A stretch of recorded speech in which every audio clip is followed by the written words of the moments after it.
ओम अज्ञानतिमिरान्धस्य ज्ञानञ्जनशलाकया चक्षुरुन्मीलितं येन तस्मै श्रीगुरुवे नमः। भगवते वासुदेवाय ओम नमो भगवते वासुदेवाय ओम नमो भगवते वासुदेवाय। श्रीमद् भागवतम पहला कैंटो अध्याय 19 शीर्षक है सुखदेव गोस्वामी का आगमन। सुखदेव गोस्वामी आने वाले हैं जिनका हमें आप सबको इंतजार था। श्लोक संख्या 1। महीपति तत्कर्म घ्रियम विचिन्तयन् आत्मकृतं सुदुर्मना अहो मया नीचम अनार्यवत् स्थितं निरागसी ब्रह्माणि गूढ़ तेजसी। सूत गोस्वामी ने कहा, घर लौटते हुए राजा महाराजा परीक्षित ने अनुभव किया। अब ये सीन आपको याद होगा। तो राजा घर लौट रहे हैं और उधर श्रृंगी ने श्राप दे दिया है। वो अपने पिताजी से मिलता है। पिताजी उसको समझाते हैं कि तुमने गलत किया, क्योंकि राजा तो पूजनीय था, धर्मपरायण था, और इसके बाद बड़ा जो भी कुछ होगा संसार में उसके जिम्मेदार हम माने जाएंगे। और वो वाला पछताता है कि राजा तो पलट के बोलेगा भी नहीं। और हमने सुना कि कैसे भगवान के भक्त जो होते हैं तिरस्कृत किए जाने पर, इग्नोर किए जाने पर, ठगे जाने पर किसी भी तरीके से प्रतिवाद नहीं करते। तो अब जो राजा घर लौट रहा है, अभी उसको पता नहीं है कि हुआ क्या है। घर लौटते लौटते उसके दिमाग में क्या विचार आ रहे हैं वो हम पढ़ेंगे। तो घर लौटते हुए राजा ने अनुभव किया कि उसने निर्दोष तथा शक्तिमान ब्राह्मण के प्रति अत्यंत जघन्य और अशिष्ट व्यवहार किया है। एक भक्त का ये गुण होता है। क्या गुण होता है? कि उसको अपने आप ही अपनी गलती समझ में आती है। जितना व्यक्ति भक्ति में चेतना में नीचे होगा उसको गलती याद समझानी पड़ेगी। ऐसा होता है। जितना व्यक्ति चेतना में कम होगा उसको समझाना पड़ेगा तुम्हारी गलती है। थोड़ी देर बाद समझाने के बाद उसको समझ में आएगा हाँ मेरी गलती है। लेकिन राजा बड़े उन्नत थे, किसी ने कुछ नहीं कहा है और वो अपने आप भी सोच रहे हैं कि उन्होंने गलती से कुछ कर दिया है। हाँ, उस ब्राह्मण का अपमान हो गया है। फलस्वरूप वह अत्यंत उदास थे। हाँ, इसी को कहते हैं उन्नत भक्त। ध्रुवम तत्मे कृतदेव हेलनाथ दुरत्ययम व्यसनन अति दीर्घात ततस्तु कामम ही अघ निष्कृत्याय में यथा न कुर्याम पुनः एवं अदघा। राजा परीक्षित ने सोचा कि भगवान के आदेशों की अवहेलना करने से मुझे निश्चित रूप से आशंका है। भगवान के आदेश क्या हैं? भगवान का आदेश है कि ब्राह्मणों का हमेशा सत्कार किया जाना चाहिए। भगवान को ब्राह्मण प्रिय हैं। अगर यदि ब्राह्मण का अपमान हो जाए तो डेफिनेटली कुछ गलती हो गई है। तो यहाँ कह रहे हैं भगवान के आदेशों की अवहेलना करने से मुझे निश्चित रूप से निकट भविष्य में मेरे ऊपर कोई संकट आने वाला है। अब मैं बिना हिचक के कामना करता हूँ कि वो संकट आ जाए।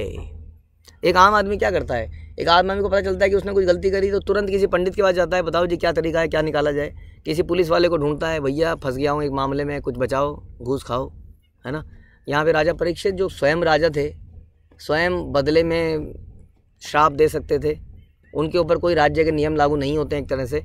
वो कह रहे हैं कि मेरे ऊपर संकट आना ही चाहिए, आना ही चाहिए और जल्दी आए, क्योंकि इस तरह मैं पापपूर्ण कर्म से मुक्त हो जाऊंगा और ऐसा अपराध फिर नहीं करूंगा। पापपूर्ण कर्म से मुक्त हो जाते हैं जब हमारे जीवन में कष्ट आते हैं तो, ठीक है। इसलिए कहते हैं कि जब कष्ट आए तो दुख का विषय नहीं है, वास्तव में काहे का विषय है, सुख का विषय है। क्यों? क्योंकि हमारे पाप कर्म समाप्त हो रहे हैं और हमारे जीवन में यदि आनंद चल रहा है, भक्ति वाला नहीं दूसरा, पैसा आए जा रहा है, सब कुछ आए जा रहा है, इसका मतलब ये दुख का विषय है, क्योंकि बहुत जल्दी पुण्य कर्म खत्म हो रहे हैं बड़ी तेज़ी से।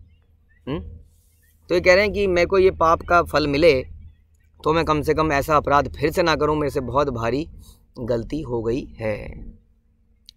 मनुष्य का दुर्व्यवहार पूरे परिवार के सदस्यों को प्रभावित करता है। इसलिए महाराजा परीक्षित ने कामना की कि विपत्ति उन्हीं के ऊपर आए और वे स्वयं कष्ट को भोग कर भावी पापों से बच जाएं और उन्होंने जो पाप किया है उसका प्रतिकार हो जाएगा। इसलिए भागवतम भी कहती है कि जो व्यक्ति अपने जीवन में आने वाले कष्टों को बड़े प्रेम से सहता है और भक्ति करता रहता है, वही भगवान के धाम में जाने योग्य है। हम अक्सर क्या करते हैं, हम विद्रोह आता है या भक्ति छोड़ने का मन करता है, कई बार भगवान को चैलेंज करने लगते हैं अपने ही कर्मों के लिए। ये उसी तरह से हो गया, किसी कैदी को सज़ा मिल गई और वो उससे जज साहब से बोल रहा है कि तुम बड़े निष्ठुर हो, तुम बड़े ये हो, तुम बड़े वो हो। तो महाराज प्रहलाद ने अपनी भक्ति से अपने असुर पिता को बचाया। परिवार में भक्त संतान का होना भगवान का सबसे बड़ा वरदान है, क्योंकि भक्त के परिवार के सदस्य भी भक्त द्वारा भगवान की सेवा के लाभों का लाभ उठाते हैं, फ़ायदा उठाते हैं। तो भक्त के परिवार हम पहले कई बार चर्चा कर चुके हैं कि जैसे गेहूं के साथ घुन पिस जाता है, उसी तरह से एक भक्त के आसपास रहने वाला व्यक्ति भी तर जाता है, उसको भी फ़ायदा रहता है। जैसे हम कहते हैं कि किसी व्यक्ति से जो स्त्री लंपट है, स्त्री संगी है, उससे बचा जाए वरना बड़ा नुकसान होता है, उसी तरह से इसका जस्ट उल्टा किसी भक्त के साथ रहा जाए तो उसका बड़ा लाभ होता है। तो एसोसिएशन हमें वैसा ही बना देती है। खरबूजे को देख कर खरबूजा रंग बदलता है, हम वैसे ही हो जाते हैं जिसकी हम संगति करते हैं। तो यहाँ ये बताया जा रहा है, मैं ब्राह्मण सभ्यता अद्यैव राज्यम बला मृदकोशम प्रकोपित ब्रह्म कुलानलो में दहत्व भद्रस्य पुनर्न मे भूत पापीयसी धीर द्विज देव गोम्भ्य। मैं ब्राह्मण सभ्यता, ईश्वर चेतना तथा गौरक्षा के प्रति उपेक्षा करने के फलस्वरूप बहुत बड़ा पापी हूँ। तो बेसिकली कौन व्यक्ति पापी है संसार में? जो गौरक्षा नहीं करता है। ईश्वर चेतना जिसकी नहीं है, जो कृष्णा कॉन्शियस नहीं है, वो क्या है? पापी है। और जो ब्राह्मण सभ्यता का सत्कार नहीं करता, वो बहुत बड़ा पापी है। इसलिए मैं चाहता हूँ कि मेरा राज्य, मेरा पराक्रम तथा मेरा धन वैष्णवों की, ब्राह्मणों की क्रोधाग्नि से तुरंत समाप्त हो जाए, जिससे भविष्य में मैं ऐसे अशुभ विचारों में से मार्गदर्शित ना हो सकूं। इससे हमें पता चल रहा है कितना हमें सोचना चाहिए यदि हमसे कोई गलती हो जाए तो। अब इनसे क्या गलती हुई? इन्होंने सांप रखा है ना, और हम तो वचनों से क्या क्या बोल देते हैं, नहीं? फिर तो हमसे जीवन में क्या क्या हो जाता है, लेकिन हमसे पश्चाताप करना। इसलिए कहते हैं कि पश्चाताप में की अग्नि में जलने से ही पापों का फल खत्म होता है। तो यहाँ बता रहे हैं, कहते हैं मैं चाहता हूँ कि मेरा राज्य, मेरा पराक्रम तथा मेरा धन ब्राह्मण की क्रोधाग्नि से तुरंत भस्म हो जाए, जिससे भविष्य में मैं ऐसे अशुभ विचारों से मार्गदर्शित ना हो जाऊँ। तो एक तरह से अपने ऊपर रिएक्शन मांग रहे हैं, हाँ, जिससे कि मेरा पराक्रम, मेरा धन सब चला जाए।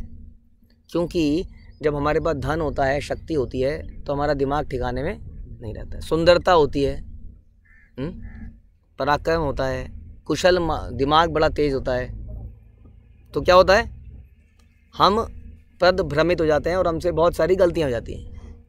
इसलिए बता रहे हैं कि मेरा धन ब्राह्मण की क्रोधाग्नि से, मेरा पराक्रम सब चला जाए, ताकि मेरे दिमाग में कभी ऐसे विचार ना आए कि मैं किसी वैष्णव की निंदा करूं या उसके जीवन में कुछ कष्ट पैदा करूं। ऐसा वो राजा बोल रहे हैं।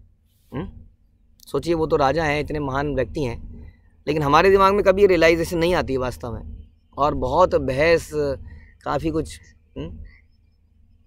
डिस्कशंस, तर्क वितर्क के बाद ही आदमी अल्टीमेटली मानता है कि हाँ चलो ठीक है, मेरी गलती थी। तो यहीं पर परीक्षित महाराज के जीवन का पता चलता है कितने हम्बल व्यक्ति थे। सचिंतयन इत्थम अथ अश्रुणोत यथा मुने सुत उक्त निर्ति तक्षत आख्यस साधु मैनेन चिरेण तक्षक अनलन प्रसक्त्य विरक्ति कारणम। जब राजा इस तरह से सोच रहा था कि पश्चाताप कर रहा था कि क्या हो गया मैं से, तभी क्या हुआ, उसे इसका समाचार प्राप्त हुआ कि वो मरने वाला है। उन्हें अपनी आसन्न मृत्यु का समाचार प्राप्त हुआ, जो मुनि पुत्र द्वारा दिए गए श्राप के कारण तक्षक सर्प के काटने से होने वाली थी। अब उन्हें समाचार मिल गया कि वाकई में विपत्ति आने नहीं वाली है, आ ही चुकी है, श्राप ऑलरेडी मिल चुका है। राजा ने इसे शुभ समाचार के रूप में ग्रहण किया। मतलब ये प्रसंग वाकई में बहुत सोचनीय है। राजा ने इसको बड़ा शुभ समाचार के रूप में लिया कि दिस इज गुड न्यूज़, कि मुझे श्राप मिला है, मैं मरने वाला हूँ। सोचिए, इसके बारे में अगर हम चिंतन करें, हमें पता चले कि हमें मरने वाले हैं 7 दिन में, और कोई व्यक्ति के, तो बड़ा शुभ समाचार है। क्योंकि इससे उन्हें सांसारिकता के प्रति वैराग्य उत्पन्न होगा। यानी कि हमारी भक्ति का क्या निष्कर्ष निकलना चाहिए, क्या उत्पन्न होना चाहिए भक्ति से? वैराग्य। अगर भक्ति से वैराग्य उत्पन्न नहीं हो रहा है तो इसका मतलब अभी हम ठीक से कर नहीं रहे। वैराग्य किन चीज़ों से? किसी भी सुख से, सुविधा से, इंद्रिय तृप्ति की वस्तुओं से यदि अभी भी अटैचमेंट है, तो इसका मतलब अभी तक हमारे हृदय में सही तरीके से भक्ति पैदा नहीं हुई है। क्योंकि भक्ति से वैराग्य अपने आप ही पैदा होता है। क्यों होता है? क्योंकि उसको अटैचमेंट पैदा होती है कृष्ण से, भगवान के धाम से, उनके भक्तों से। तो जब वहाँ से अटैचमेंट हो जाती है तो यहाँ से अपने आप ही डिटैचमेंट हो जाती है। तो कह रहे हैं कि ये जो मुझे समाचार मिला, अभी तक मैं सोच रहा था ये मेरा है, ये मेरा है, ये मेरा घर है, ये मेरे संबंधी हैं, अब ये सारी अटैचमेंट समाप्त हो जाएगी, क्योंकि अब मैं मरने ही वाला हूँ। तो ये दिन मेरे लिए 7 दिन बड़े महत्वपूर्ण हैं, क्योंकि मैं इन 7 दिनों को अपनी सही कॉन्शियसनेस में जीऊँगा। तो हमारे लिए कितना महत्वपूर्ण है?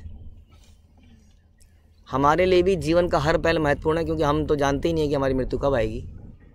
तो वास्तव में समय है यही सोचने का कि कब हम परीक्षित महाराज की तरह अपने जीवन से वैराग्य पैदा करेंगे, सुखों से वैराग्य प्राप्त करेंगे, क्योंकि सुख अल्टीमेटली हमसे एनीवे छीन लिए जाएंगे। उससे पहले देखिए, किसी बच्चे से आप कोई चीज़ छीनते हो, देखते हो बच्चा कैसे करता है, एकदम से बिलक जाता है। हम भी ऐसे बिलक जाते हैं, हम बड़ी चीज़ों के लिए बिलकते हैं, बच्चा खिलौने के लिए बिलकता है। तो इससे पहले कि वो दुख आए, हमें वैराग्य क्यों ना पैदा हो जाए। और आप देखेंगे कि भागवतम के अंत में ऐसा बताते हैं कि परीक्षित महाराज ध्यान में ही बैठे थे, और ध्यान में बैठे बैठे उन्होंने अपने प्राण त्याग दिए थे, ऐसा बोला गया परपट्स में। और बाद में तक्षक ने उनको डसा, तो ही वॉज लाइक, उनको कुछ महसूस ही नहीं हुआ कि ऐसा भी कुछ होने वाला है या हो गया है। तो मरने से पहले ही वो वैराग्य, पूरे अटैचमेंट समाप्त कर चुके थे। तो ऐसा ही हमें भी करने की आवश्यकता है। हमारी अटैचमेंट अभी भी बहुत छोटी छोटी चीज़ों में है, तो बड़ी चीज़ों से तो हम क्या करेंगे, तो ये सोचने का विषय है। ठीक है।